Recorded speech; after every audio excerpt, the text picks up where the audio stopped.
Agora que a gente já fez um mapeamento de quais são as palavras e os tópicos importantes naquele conteúdo, nós vamos entender quais são os elementos que fazem um conteúdo ser realmente fantástico. O primeiro aspecto é o título da sua página.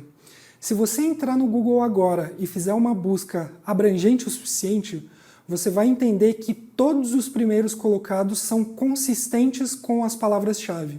O que isso significa? Significa que você precisa trabalhar muito bem o título do seu conteúdo para garantir que ele apareça para os seus usuários. Os subtítulos são tão importantes quanto o título. Eles auxiliam a dar um contexto geral sobre o seu conteúdo e, principalmente, auxiliam a te colocar como referência naquele assunto.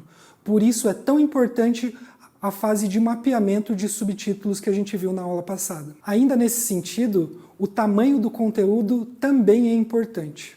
Se você procurar pela internet, você vai entender que esse é um assunto delicado, mas a verdade é que existe uma correlação direta entre profundidade de conteúdo e qualidade desse conteúdo.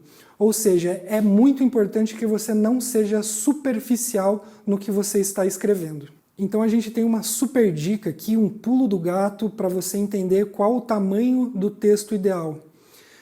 Existe uma extensão do Chrome chamada Word Counter Plus, você consegue encontrar facilmente no Google, e ele é acessível com o botão direito dentro de um site, ou seja, você seleciona o conteúdo do site que você está analisando, geralmente do seu concorrente, e ele te dá qual a contagem de palavras daquele conteúdo. Então você consegue entender como você pode trabalhar esse conteúdo e qual seriam as palavras necessárias para você posicionar bem com aquele palavra-chave. Na produção de conteúdo, o primeiro parágrafo é um dos mais importantes, principalmente quando a gente está falando de internet. Existe um conceito muito utilizado, que é o conceito da pirâmide invertida. Ele prevê que você responda de maneira direta e clara qual a dúvida do seu usuário. Isso vai ajudar você a posicionar em feature snippets, ou seja, nos trechos em destaque do Google. Outro ponto muito importante são links contextuais, ou seja, que você insira links no meio do seu conteúdo. Isso faz com que o seu conteúdo tenha contexto dentro do site como um todo.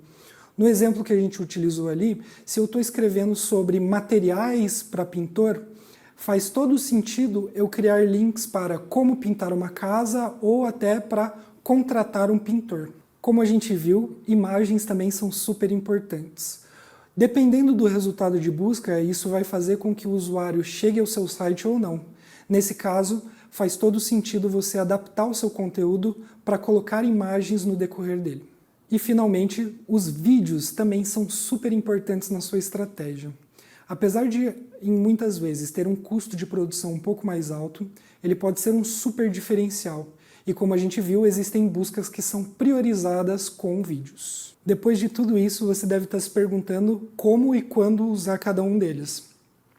Como a gente viu, o Google é uma fonte super confiável para a gente entender quais são os tipos de conteúdo que podem ser priorizados na hora da produção. Mas existe também um pulo do gato, que são algumas ferramentas que permitem que você extraia esses resultados se você precisar escalar essa estratégia ou se você quiser fazer o planejamento de diversos conteúdos. Como a gente está vendo ali do lado, ele já dá todo o detalhamento de resultados de busca e quais os elementos de resultado de busca por palavra-chave. Isso auxilia muito no momento de você crescer a sua estratégia de conteúdo.